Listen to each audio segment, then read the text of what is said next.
Hello, this is Monica Reinagel, and you're listening to the Nutrition Diva podcast, a show where we take a closer look at nutrition research, headlines, and TikTok trends to sort fact from fiction and try to chart a saner path to health and well-being. Joining me today on the Nutrition Diva podcast are Una Jada and Dr. Eddie Phillips of the hit podcast and now a new book of the same name, Food We Need to Talk. Welcome to you both. Thank you for having us, Monica. Thank you, Monica.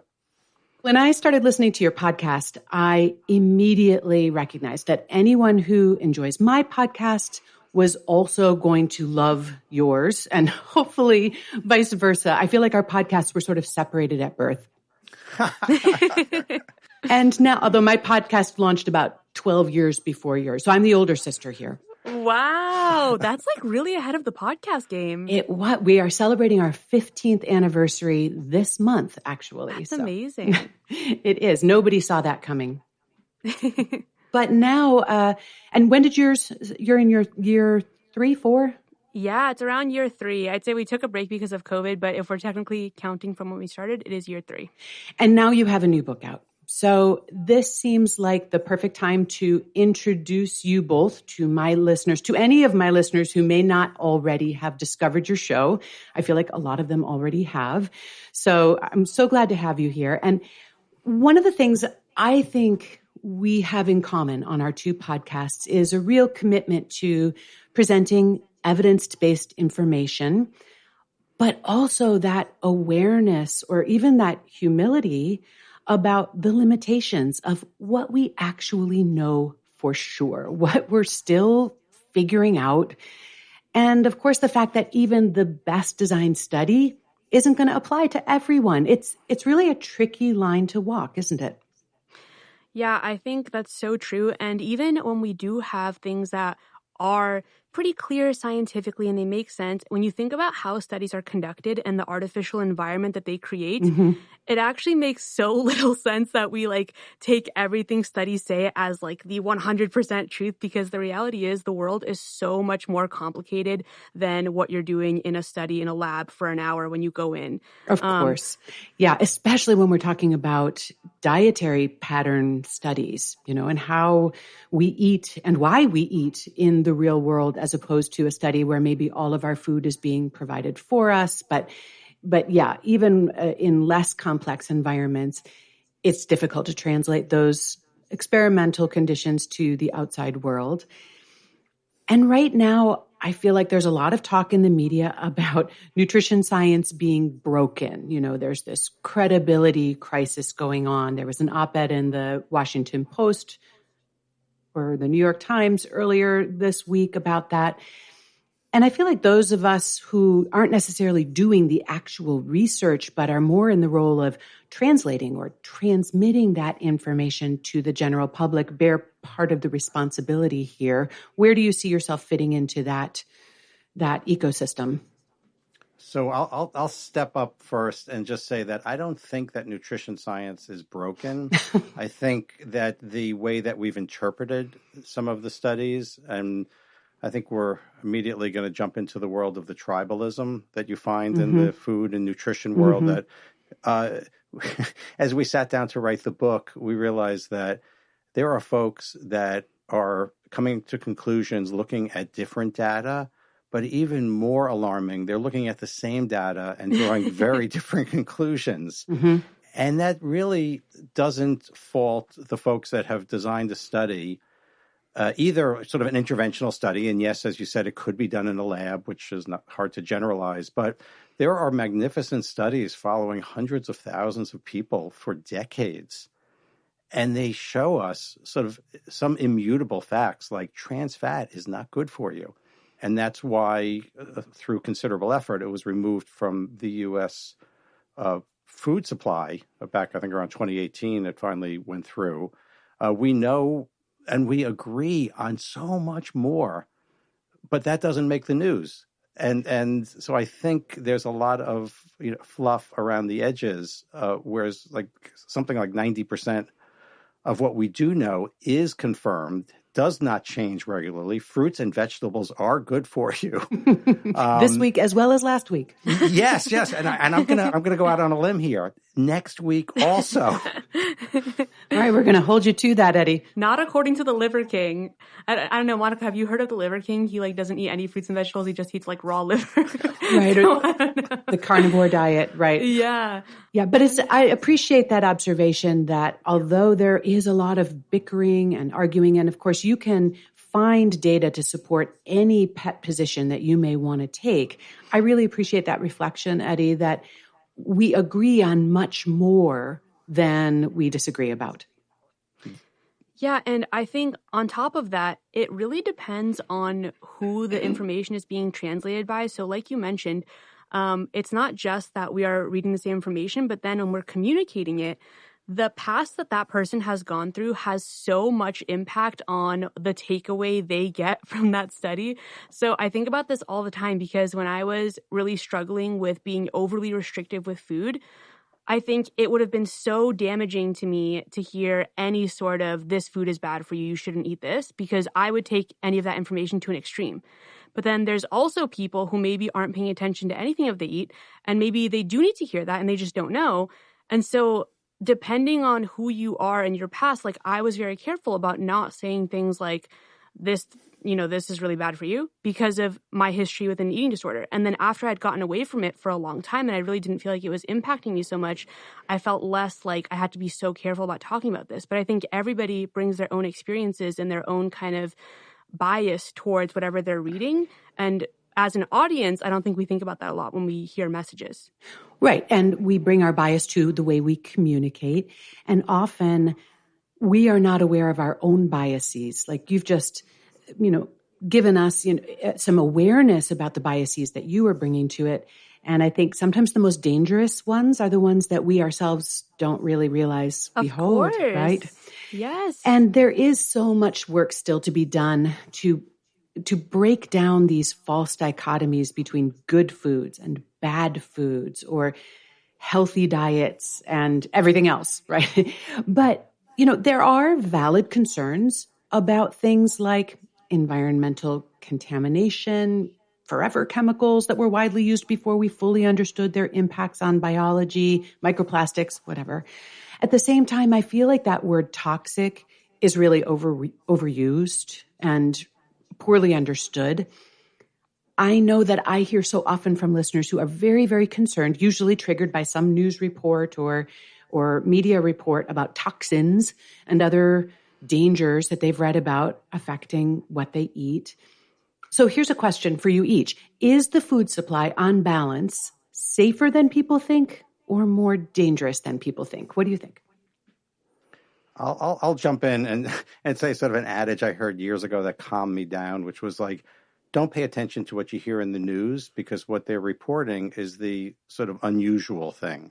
Meaning plane crashes are always going to make the news, but they're extraordinarily rare. Mm-hmm. And you're, statistically safer flying in an airplane than driving. But, we should really be more fearful of crossing the street. So you're going to hear about toxins. I believe that the food supply overall is quite safe in this country compared, I don't know if you've traveled recently or traveled to parts of the world where pretty good chance you're going to get sick just from eating the available food. So we do have standards. I think there's a piece that pops up here where as Americans, we're really upset if someone does something to us. You snuck those forever plastics in our food. I didn't ask for them. They're toxic. It's your fault. I'm not to blame. But if I make the choice to eat something that I know is not optimal, but it's my choice, then I've got no one else to blame. So I think there's a little bit of that libertarian streak, like don't mess with me and we'll be fine. But in the quick answer is that the food supply is safe. Yeah, I totally agree. And I think that when we think about the food supply and the toxins that people are freaking out about, it kind of reminds me of how there's things to worry about that are so much more important and that impact your health so much more. Like, hey guys, like, how about we sleep more than 5 hours a day? And that person is like, but what about the microplastics in my kale? I won't have time to worry if I get from asleep. Right. It's like there's so many more important things. Like, I guarantee you even if there were toxins, like let's say there was, the effect they're having on your health is like 0.00005% compared to all the other things that we could be doing that have such a greater impact. Yes. Like I hear people obsessing about whether their ketchup has high fructose corn syrup in it. And meanwhile, that's their only vegetable for the day. And we understand that ketchup is a vegetable. I think we established that years ago. According to the government, yeah. I think that was the Reagan industry or the Reagan administration. Yes, yeah. But, well, nutrition and biology and physiology are so complex. So many teeny tiny little molecules and cells getting up to no good. But when you back up the lens a little bit, I feel like it often is simpler than we make it. I mean, I've found that, you could so easily get lost in the weeds or just paralyzed by a lot of conflicting options. So it feels like any move is wrong. Attention to the right handful of things, so much else will fall into place by itself. I think that's what you're saying. Yeah, I totally agree. And if you think about the people in our society who are the healthiest in our societies, I should say like the blue zones, right? Those people aren't like writing down everything they eat and researching the most optimal diet and whatever. The most nutritious way to cook their vegetables, yes. Right? Yes, it's like they're just eating what they always have been eating in that region. They're spending time together and they live an active life, and that's pretty much it. And I sometimes think the people that stress about it the most are like doing more damage by the stress of the nutrition. And I see this personally. Like, I know people who freak out about their nutrition so much, and on paper, their nutrition might look so perfect, but I know their lives are so stressful that I'm like, I don't think this is leading to an optimal lifespan or an optimal health span or whatever. Yeah, well said.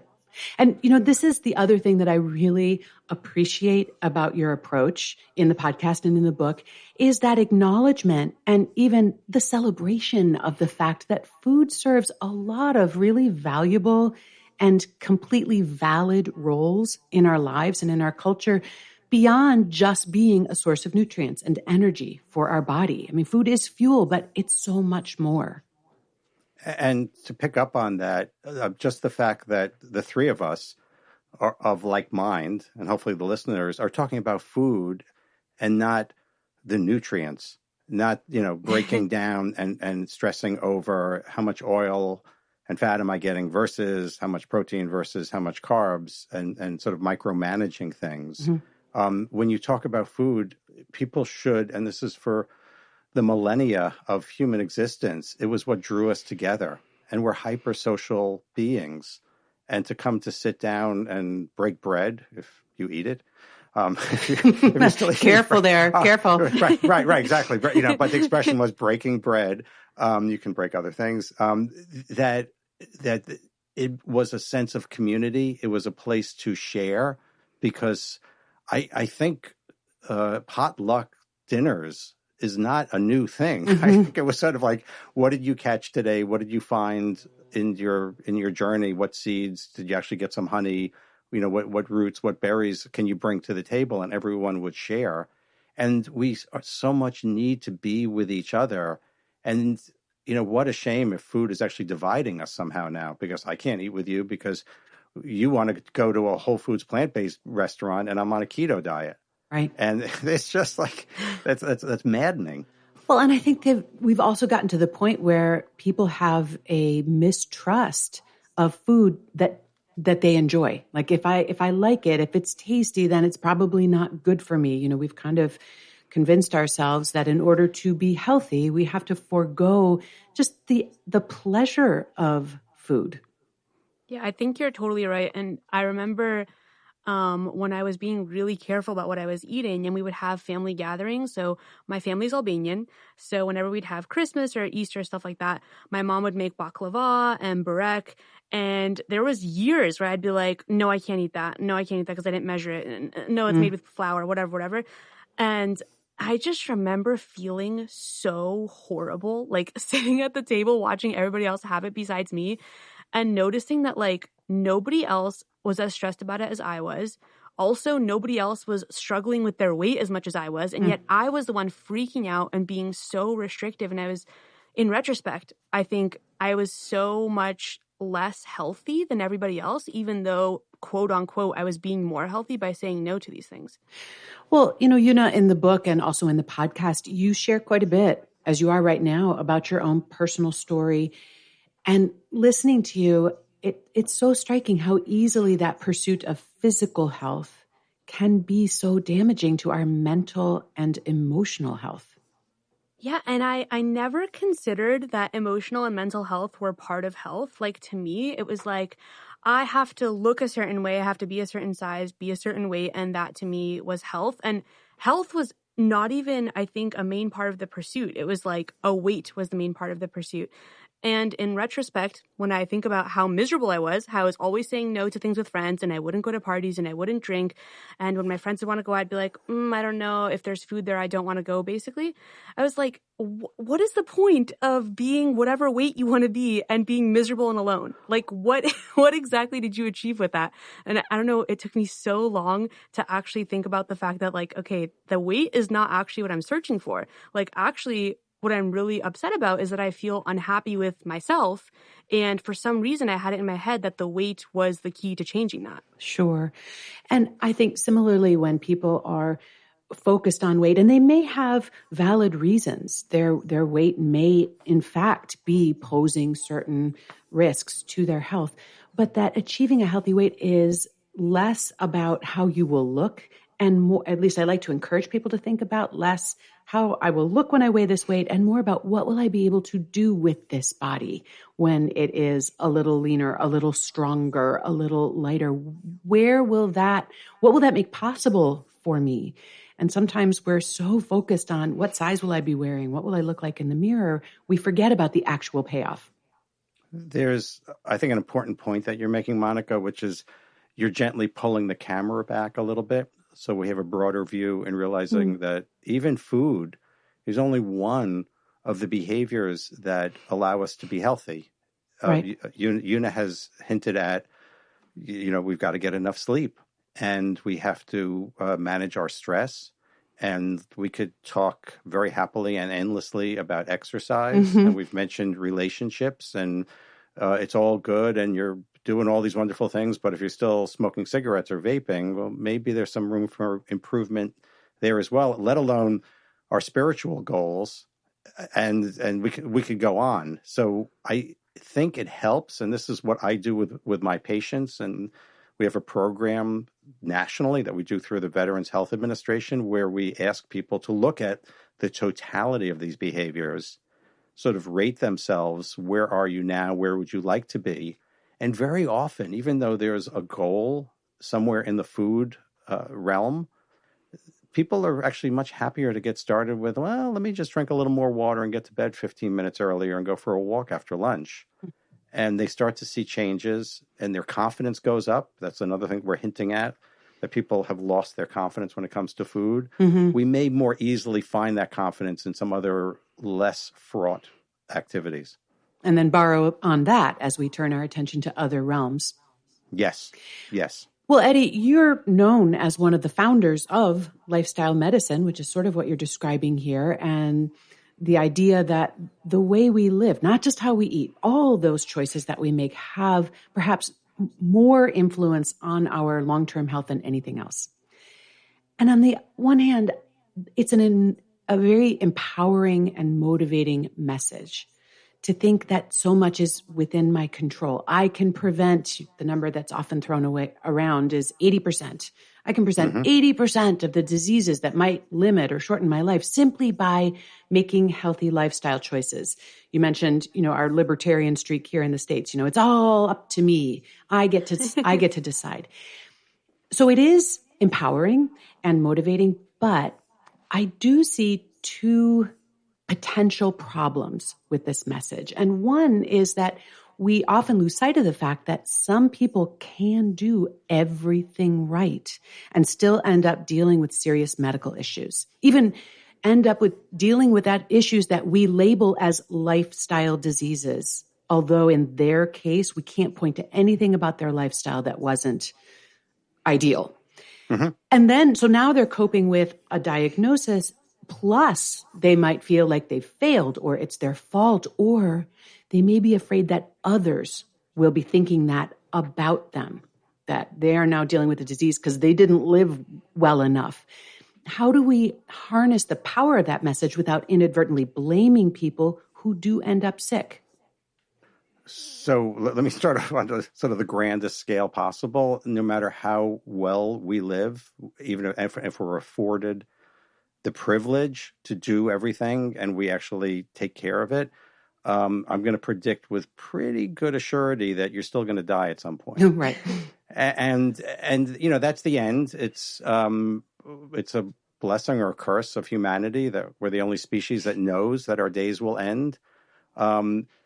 We have so little control over so many things, death one of them, but we could back up and say even the environment that we live in is obesogenic, which is kind of a fancy term for just living in America makes you heavier. We could cite the data on it. I think we've successfully exported that lifestyle. We have, yep, and we continue to export it. It's one of our biggest exports. It's also a sedentary society. We need to, at all costs, get away from victim blaming, in part because it's a bad thing to do, but another part, like everyone has something to work on. So there's an exercise I do when I talk to audiences, which are almost always clinicians, and I actually have them stand up and, say, you can keep on standing, but, if you don't smoke, and most of them are still standing, you can keep on standing if you eat 5 fruits and vegetables a day on average. And then a bunch of them sit down and they go on. Are you doing your resistance training? The point of this whole thing is by the end, there's precious few people that are still standing. And they may feel a little bit self-righteous, like, oh, I sort of ran the gauntlet. I'm getting enough sleep. I'm lifting weights twice a week, and all the things that we've talked about. And yet, then I sort of turn to them, and they have something to work on. Maybe they need to call their mother more. Maybe they need to work on their personal development and consider why they're on this planet and whether they're making a contribution. So in answer to your question, just to round this out, I would say that we at all costs need to avoid this stigmatizing other people. Famously, we talk about, even in the world of weight stigma, with 2/3 of our population either overweight or being obese according to the BMI, that the health consequences of that are less than being stigmatized for being in a bigger body. Sure. That the social implications, the economic implications are all worse than any medical problem. So I think we need to avoid the stigma. Let's look to ourselves. Let's have some compassion for others and for ourselves. I grew up, my mom was never really overweight, and we've always kind of eaten a pretty Mediterranean diet because, like I said, we came from Albania. So we never grew up with like processed food or much processed food in the house. I mean, there was some, obviously, but I would say it was a relatively healthy diet. And she developed diabetes pretty early on into coming to the United States. So I was very well aware from a young age that just the way you eat or just your weight are not the things that are going to be impacting your health. And then similarly with my sisters, like me and my sisters grew up in the same household, and I have always been heavier than my sisters, no matter what we've done. And my sisters have such a sweet tooth. They love desserts. And it's just always been that my body's been different. So I feel like I was aware from a very young age that there's other things that play into your health than just your own behaviors. I guess I usually take the mindset of, okay, well, I want to, like, me trying to be healthier or trying to eat better is probably going to be better than me not, but it doesn't mean that my health is going to be able to be compared to somebody else's. So I try to just make the best choices for myself, but I feel like seeing those examples from a young age just made it very clear to me that you can't ever blame somebody for some health problem that they're having. Yes. Well said. And I said I see 2 potential issues, and you sort of hinted at one of them, Eddie, and that is that a lot of lifestyle medicine promotion seems to overlook the fact that all of these healthy choices are not always equally available to people. And we need to remember that, increasing access to the healthy choices that we are promoting and trying to publicize, it has to be part of the work. Absolutely. So a few years ago, when I was running one of my lifestyle medicine conferences, so these are run through Harvard Medical School, and I made a plea to the audience, and I said, if you think there's something we're missing, just come up to me. We were actually meeting in person, so this was doable. Please come up to me and tell me what we need to include next year. This was about 8 years ago. And there were 3 people in a row that came up to me, and they looked at me and they go, we need to talk about the underserved populations, how to make this available. And it was sort of 1, 2, 3. And I was like, have you guys been in cahoots with each other? And since then, we have a dedicated slot in our 2-day program to lifestyle medicine for underserved populations. And similarly, at the American College of Lifestyle Medicine, that is a very strong theme. And what's interesting is that changing the health behaviors or the food available to populations that ordinarily, for instance, would not be able to get fruits and vegetables by working in the community to get excess produce from, let's say, a farmer's market or from a farm brought in and distributed to populations that otherwise would not have access has so much more of an impact than getting one of my well-heeled patients to go to the gym an extra time per week. I mean, it demonstrably changes their lives. And some of my colleagues have these beautiful studies going on showing that just providing the fruits and vegetables, and we'll add in a little bit of culinary skills, has a direct and immediate impact on the health of the kids that are now trying something for the first time. So 100%, Monica, it's got to be available to everyone. It has to be democratized. And we do it to improve the general health of the population, which makes for a better society. And also, we need to have everyone healthy. Otherwise, we end up paying for it anyway. Absolutely. Yeah, it's very short-sighted to not be taking that view. I remember one time we interviewed someone, Monica, on one of our episodes, James Levine, and he was working at the Cleveland Clinic. And he had said prior to that, he would always, tell his patients, oh, you need to exercise more, you need to go on walks more, and blah, blah, blah, the usual advice. And when he moved there was a much different population who grew up in a much lower socioeconomic part of the city. And he said he felt so stupid for, even thinking to bring up the idea of you need to walk more when these people could not safely walk in their neighborhoods. You can't, you only walk when you have to go to work or you have to come home. You can't just leisurely walk around. And he just felt so what are we doing when the majority of people probably just actually can't follow some of these guidelines that we're reporting. Yeah. And I think we just need to all continually remind ourselves, look for those blind spots and call each other out when we inevitably and innocently fall into them. It will take some teamwork to overcome what is that very real bias of our own experience, right?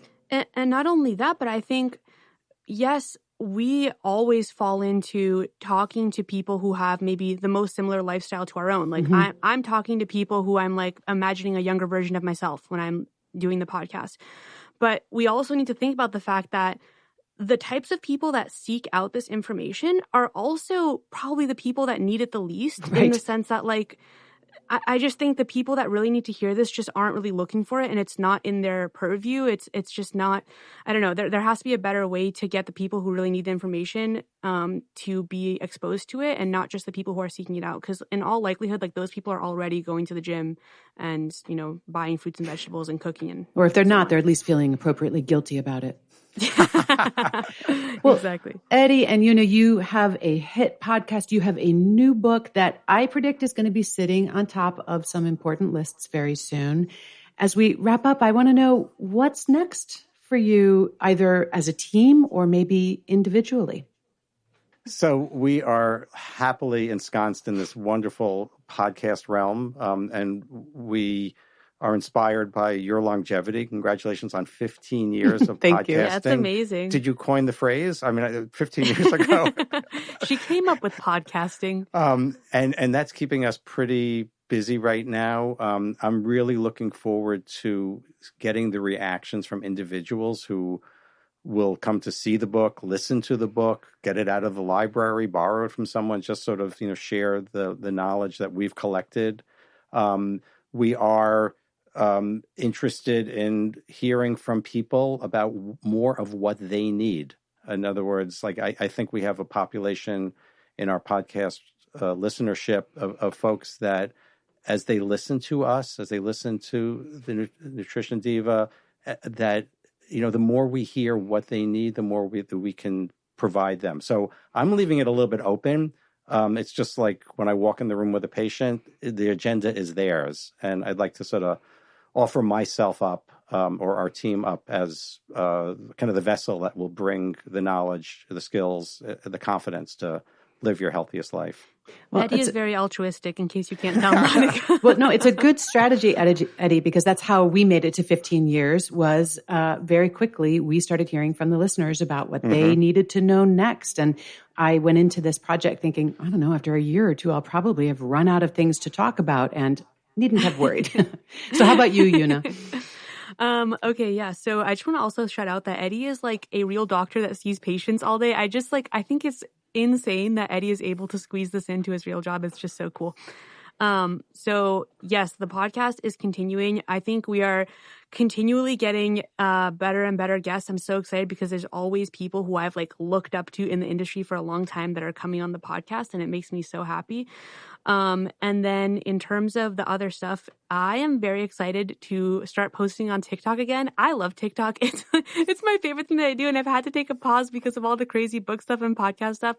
So I'm going to be very excited to make videos again, mostly gym videos because I'm a little bit obsessed with the gym and snowboarding. But yeah, that's it. Well, actually, I happened across your YouTube video of your chin-ups or your pull-ups, and I was like, wow, you're my new hero. I'm still working on the shrugs. Well, thank you so much both for joining me. Congratulations on the new book. I have 2 copies of it on my desk now because we had a little mix up with the publisher and I ended up with 2 copies. So one of them this weekend, I am taking up to my county library to donate to their collections so that our local listeners won't have to wait for the library to order it. There will be a copy in there soon. But wow, thank you. Wish you all the best. And now that this conversation has started, I hope we can keep it going. Yes, thank you so much for having us. This is Monica Reinagel for the Nutrition Diva podcast. If you have a nutrition-related question that you'd like me to answer, you can email it to me at nutrition@quickanddirtytips.com. And you can also leave me a message at 443-961-6206. I'd also like to invite you to check out my other podcast. It's called The Change Academy, where we explore the art and science of creating positive behavior change, both in our own lives and in our workplaces and communities. You can find it on all the major podcast platforms. Just search for Change Academy. Nutrition Diva is a Quick and Dirty Tips podcast. My team includes our director of podcasts, Adam Cecil, audio engineer Nathan Sems, Davina Tomlin, who runs our marketing and publicity, Holly Hutchings, our digital operations specialist, and Morgan Christensen, our podcast operations and advertising specialist. That's it for this episode. Thanks so much for listening. I'll see you next week.